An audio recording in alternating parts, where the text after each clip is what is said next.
അസ്സലാമു അലൈക്കും. ബിസ്മില്ല. അസ്സലാത്തു വസ്സലാമു അല അഷ്റഫിൽ മുർസലീൻ വാല ആലിഹി വസഹ്ബിഹി അജ്മഈൻ. പ്രിയപ്പെട്ട കൂട്ടുകാരെ, നമ്മളിന്ന് നോക്കാൻ പോകുന്നത് ക്ലാസ് 6 ഫിഖുൽ ഇസ്ലാമിലെ ഒന്നാമത്തെ പാഠം, അതിൻ്റെ തദ്രീബാത്താണ്. അപ്പോൾ വീഡിയോ ഇഷ്ടപ്പെട്ട് കഴിഞ്ഞാൽ കൂട്ടുകാരെ നമ്മുടെ ചാനൽ സബ്സ്ക്രൈബ് ചെയ്യുക, ഷെയർ ചെയ്യുക, നിങ്ങളുടെ വിലപ്പെട്ട നിർദ്ദേശങ്ങളൊക്കെ നമ്മുടെ കമൻറ്റിൽ രേഖപ്പെടുത്തുക. അപ്പോൾ വീഡിയോ ഇഷ്ടപ്പെട്ട് കഴിഞ്ഞാൽ നിങ്ങൾ ലൈക്ക് ചെയ്യാൻ മറക്കരുത്. അപ്പോൾ അതിലെ പാഠത്തിൻ്റെ തദ്രീബാത്ത് നമുക്കൊന്ന് നോക്കാം. അൽ വഹദത്തുൽ ഊല, ഒന്നാമത്തെ പാഠം. ഫസ് അലു അഹ്ല ദിക്ർ. അപ്പോൾ ഈ പാഠത്തിൻ്റെ തദ്രീബാത്താണ് നമ്മൾ നോക്കുന്നത്. അതിൽ ഒന്നാമത്തെ പ്രവർത്തനം നോക്കൂ, നുജീബ്, അതായത് നമുക്ക് ഉത്തരം എഴുതാനുള്ളതാണ്. അപ്പോൾ ഒന്നാമത്തെ ചോദ്യം, എന്താണ് ഇജ്തിഹാദ്? ഉത്തരം, മതപരമായ കാര്യങ്ങളിൽ സ്വഹാബികൾ ഗവേഷണം നടത്തുന്നവരായിരുന്നു. ഈ രീതിയിൽ ഇസ്ലാമിക പ്രമാണങ്ങളിൽ നിന്ന് മുജ്തഹിദുകളായ പണ്ഡിതന്മാർ മതവിധി കണ്ടെത്തുന്നതിന് ഇജ്തിഹാദ് എന്ന് പറയുന്നു. രണ്ടാമത്തെ ചോദ്യം, എന്താണ് തിരുസുന്നത്ത്? ഉത്തരം, നബി സല്ലല്ലാഹു അലൈഹി വസല്ലമയുടെ വാക്ക്, പ്രവൃത്തി, അനുവാദം എന്നിവയാണ് തിരുസുന്നത്ത്. മൂന്നാമത്തെ ചോദ്യം, ഇജ്മാഅ് എന്നാൽ എന്ത്? ഉത്തരം, ഒരു വിഷയത്തിൽ ഒരു കാലത്തെ എല്ലാ മുജ്തഹിദുകളുടെയും ഏകോപിച്ച അഭിപ്രായമാണ് ഇജ്മാഅ്. 4. ഖിയാസ് എന്നാൽ എന്ത്?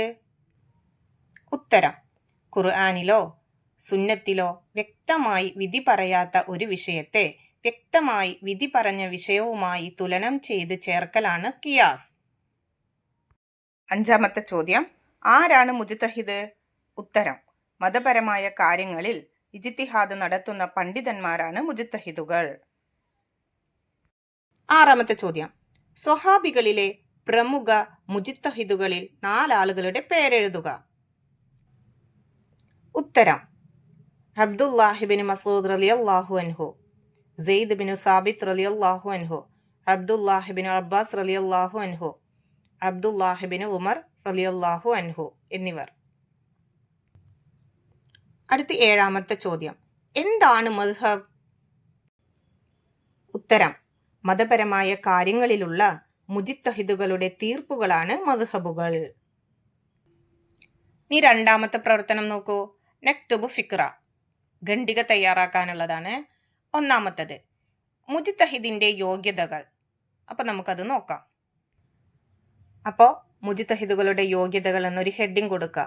എന്നിട്ട് ഈ പറയുന്ന കാര്യങ്ങൾ അവിടെ എഴുതുക. 1. ഖുർആനിലും തഫ്സീർ നിദാന ശാസ്ത്രത്തിലും ആഴത്തിലുള്ള അറിവ്.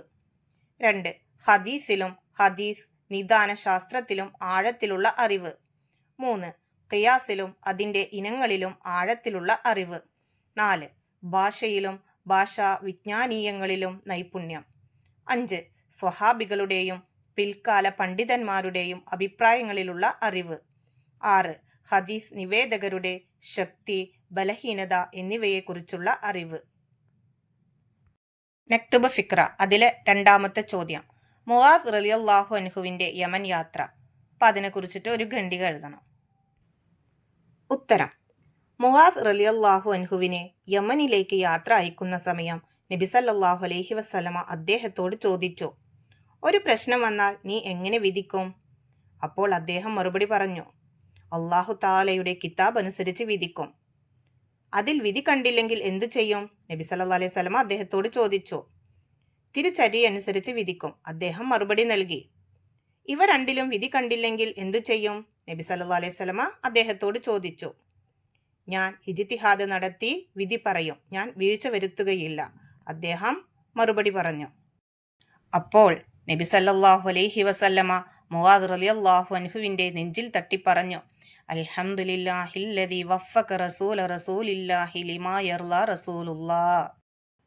നക്തുബ് ഫിക്ര, അതിലെ 3ാമത്തെ ക്വസ്റ്റ്യൻ, സ്വഹാബികളുടെ ബനു ഖുറൈള യാത്ര. അപ്പം അതിനെക്കുറിച്ചിട്ട് ഒരു പാരഗ്രാഫ് എഴുതാം. ഉത്തരം, സ്വഹാബികളുടെ ബനു ഖുറൈള യാത്ര, അങ്ങനെ ഹെഡിങ് കൊടുക്കുക. സ്വഹാബികൾ ബനു ഖുറൈളയിലേക്ക് യാത്ര തുടങ്ങി. ബനു ഖുറൈളയിൽ എത്തിയിട്ടല്ലാതെ ആരും നിസ്കരിക്കരുത്, നബി സല്ലല്ലാഹു അലൈഹി വസല്ലമ അവരോട് പറഞ്ഞു. സ്വഹാബികൾ യാത്ര തുടങ്ങി. അസ്ർ നിസ്കാരത്തിന്റെ സമയമായി. ബനു ഖുറൈലയിലെത്താതെ ഞങ്ങൾ നിസ്കരിക്കില്ല. ചിലർ പറഞ്ഞു. ചിലർ നിസ്കരിച്ചു. ഖളാ ആക്കി നിസ്കരിക്കാൻ നബി സല്ലല്ലാഹു അലൈഹി വസല്ലമ ഉദ്ദേശിച്ചിട്ടില്ല. വേഗത്തിൽ ബനു ഖുറൈലയിൽ എത്തിച്ചേരാനാണ് നബി സല്ലല്ലാഹു അലൈഹി വസല്ലമ അപ്രകാരം പറഞ്ഞത്. ഇതായിരുന്നു നിസ്കരിച്ചവരുടെ ന്യായം. യാത്ര കഴിഞ്ഞ് തിരിച്ചെത്തിയപ്പോൾ അവർ നബി സല്ലല്ലാഹു അലൈഹി വസല്ലമയോട് കാര്യം പറഞ്ഞു. ഇരു വിഭാഗത്തിന്റെ തീരുമാനത്തെയും നബി സല്ലല്ലാഹു അലൈഹി വസല്ലമ അംഗീകരിച്ചു.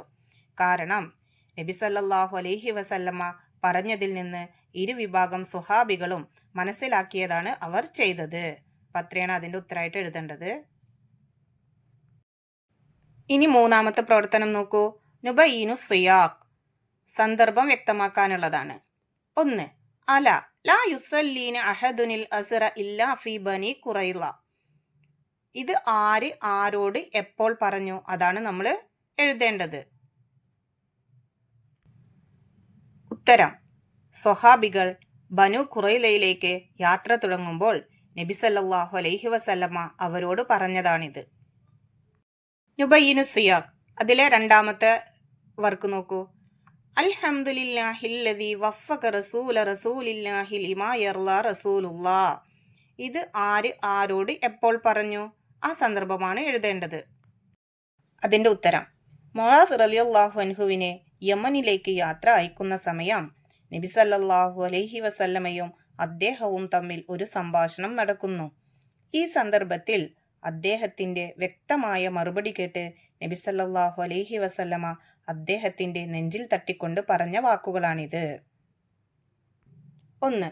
ഫസ്അലു അഹ്ല ദിക്രി ഇൻ കുൻതും ലാ തഅലമൂൻ. അതിന്റെ അർത്ഥമാണ് നമ്മളിവിടെ എഴുതേണ്ടത്. ഉത്തരം: നിങ്ങൾക്ക് അറിവില്ലെങ്കിൽ അറിവുള്ളവരോട് ചോദിക്കൂ.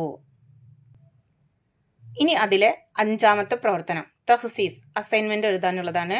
1. ഇജ്തിഹാദ് എന്ന വിഷയത്തെക്കുറിച്ച് ഒരു പ്രസംഗം തയ്യാറാക്കുക. അപ്പൊ നമുക്കതൊന്ന് നോക്കാം.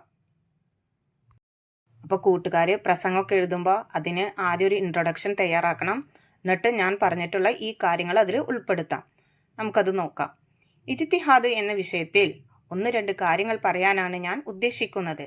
ആദ്യം ഇജ്തിഹാദ് എന്നാൽ എന്താണെന്ന് മനസ്സിലാക്കിയാൽ മാത്രമേ ഈ കാര്യം നമുക്ക് വിശദീകരിക്കാൻ സാധിക്കുകയുള്ളൂ.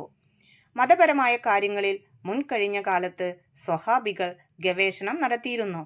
ഈ രീതിയിൽ ഇസ്ലാമിക പ്രമാണങ്ങളായ പരിശുദ്ധ ഖുർആൻ, തിരുസുന്നത്ത്, ഇജ്മാഅ്, ഖിയാസ് എന്നിവയിൽ നിന്ന് മുജ്തഹിദുകളായ പണ്ഡിതന്മാർ മതവിധി കണ്ടെത്തിപ്പോന്നിരുന്നു. ഇതിനെയാണ് ഇജ്തിഹാദ് എന്ന് പറയുന്നത്. ഇപ്പോൾ ഒരു കാര്യം ഞാനിവിടെ വ്യക്തമാക്കാൻ ഉദ്ദേശിക്കുന്നു. എല്ലാ കാര്യങ്ങളും ഉൾക്കൊണ്ട ഖുർആനും ഹദീസും നമ്മുടെ കൈവശമുണ്ടെങ്കിലും പല കാര്യങ്ങളും പ്രത്യക്ഷമായി അവയിൽ വ്യക്തമാക്കിയിട്ടില്ല. ഖുർആനിലും സുന്നത്തിലും പറഞ്ഞ വ്യാപകാർത്ഥമുള്ള പ്രയോഗങ്ങളിൽ നിന്നും അവ കണ്ടെത്തേണ്ടിയിരിക്കുന്നു. ഈ ഘട്ടത്തിൽ ഇജ്തിഹാദ് അനിവാര്യമാണ്. രണ്ടിന്റെയും ബാഹ്യപ്രയോഗങ്ങളിൽ നിന്ന് അവ മനസ്സിലാക്കാൻ സാധ്യമല്ല. നബി സല്ലല്ലാഹു അലൈഹി വസല്ലമ പറഞ്ഞു, അനുവദിക്കപ്പെട്ടതും നിഷിദ്ധമാക്കപ്പെട്ടതുമായ കാര്യങ്ങൾ വ്യക്തമാണ്. ഇതിന് രണ്ടിനുമിടയിൽ വിധികൾ തിരിച്ചറിയാനാകാത്ത ചില വിഷയങ്ങളുണ്ട്. ജനങ്ങളിൽ ഭൂരിപക്ഷത്തിനും അതറിയില്ല. അതായത് ഹലാലോ ഹറാമോ എന്ന് ഒരു കാര്യത്തിൽ നിന്ന് തിരിച്ചറിയാൻ സാധാരണ ജനങ്ങൾക്ക് കഴിയില്ല. ഈ സാഹചര്യത്തിൽ വിധി കണ്ടെത്താൻ ഇജ്തിഹാദ് മാത്രമാണ് വഴിയുള്ളത്. ഇജ്തിഹാദ് അനിവാര്യമാകുന്ന മറ്റൊരു ഘടകം എന്ന് പറയുന്നത് തെളിവുകളിൽ കാണുന്ന വൈരുദ്ധ്യമാണ്. ചില വിഷയങ്ങളിൽ തെളിവുകൾ പരസ്പരം എതിരായ രൂപത്തിൽ കാണാവുന്നതാണ്. ഇവിടെ 2 തെളിവുകളും ശരിയാണെങ്കിലും രണ്ടിലൊന്ന് യഥേഷ്ടം തിരഞ്ഞെടുക്കാൻ പാടില്ല. ഈ തിരഞ്ഞെടുപ്പാണ് ഇജ്തിഹാദ് എന്ന് നാം മനസ്സിലാക്കി ഉൾക്കൊള്ളേണ്ടിയിരിക്കുന്നു എന്ന് ഇതിൽ നിന്നും വ്യക്തം. അപ്പൊ കൂട്ടുകാർക്ക് ഞാൻ ആ ഇജ്തിഹാദ് എന്നുള്ള വിഷയത്തിലുള്ള എങ്ങനെയാണ് നമ്മൾ പ്രസംഗം തയ്യാറാക്കേണ്ടത് എന്നുള്ളത് എഴുതിയിട്ടുള്ളതൊന്ന് വായിക്കുകയാണ് ഞാൻ ചെയ്തിരിക്കുന്നത്.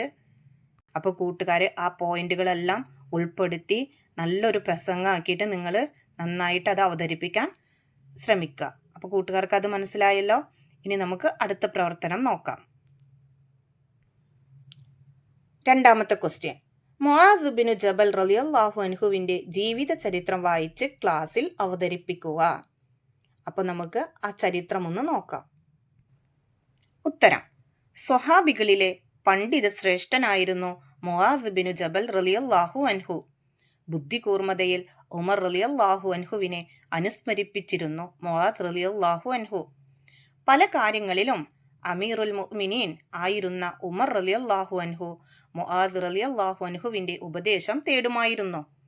നബി സല്ലല്ലാഹു അലൈഹി വസല്ലമ ജീവിച്ചിരുന്നപ്പോഴും അതിനുശേഷവും അതുല്യമായ വിജ്ഞാന നബസായിരുന്നു അദ്ദേഹം. ഇനി അടുത്ത പാരഗ്രാഫായിട്ട് എഴുതാം. അത്യുദാരനായ വ്യക്തിത്വത്തിന് ഉടമയായിരുന്നു മുആദ് റളിയല്ലാഹു അൻഹു. തൻ്റെ അടുക്കലേക്ക് വരുന്ന ഒരാവശ്യക്കാരനെയും വെറും കൈയോടെ അദ്ദേഹം മടക്കി വിടാറുണ്ടായിരുന്നില്ല. ഇസ്ലാമിക കാര്യങ്ങളിൽ അഗാധജ്ഞാനം മാത്രമല്ല, ചിന്താശേഷിയും ദീർഘദൃഷ്ടിയുമുള്ള ആളായിരുന്നു മുആദ് റളിയല്ലാഹു അൻഹു. ഇത് കണ്ടറിഞ്ഞ നബി സല്ലല്ലാഹു അലൈഹി വസല്ലമ യമനിലേക്ക് ഇസ്ലാമിക പ്രബോധനത്തിന് തിരഞ്ഞെടുത്തത് മുആദ് റളിയല്ലാഹു അൻഹുവിനെയായിരുന്നു. അദ്ദേഹത്തെ യാത്രയാക്കുമ്പോൾ അവർ തമ്മിൽ നടന്ന സംഭാഷണം ഇസ്ലാമിക പ്രബോധനത്തിൻ്റെയും പ്രമാണ സ്വീകരണത്തിൻ്റെയും അടിസ്ഥാന രീതിയായിരുന്നു. അപ്പോൾ ഇത്ര നമുക്ക് ആ ചരിത്രമായിട്ട് നമുക്ക് എഴുതാം. കൂട്ടുകാർക്ക് അപ്പോൾ അതിലെ തദ്രീബാത്ത് വർക്കുകളൊക്കെ മനസ്സിലായല്ലോ. വീഡിയോ ഇഷ്ടപ്പെട്ടാൽ നിങ്ങളുടെ നിർദ്ദേശങ്ങൾ നിങ്ങൾ കമൻറ്റിൽ അറിയിക്കണം. അതുപോലെ തന്നെ നിങ്ങൾക്ക് ഇഷ്ടപ്പെട്ടെങ്കിൽ ലൈക്ക് ചെയ്യുക. ഇൻഷാ അല്ലാ. അപ്പോൾ അടുത്തൊരു ക്ലാസ്സിൽ നമുക്ക് കാണാം. എല്ലാവർക്കും ഒരിക്കൽ കൂടി അസ്സലാമു അലൈക്കും വറഹ്മത്തുള്ളാഹി തആല വബറകാതുഹു.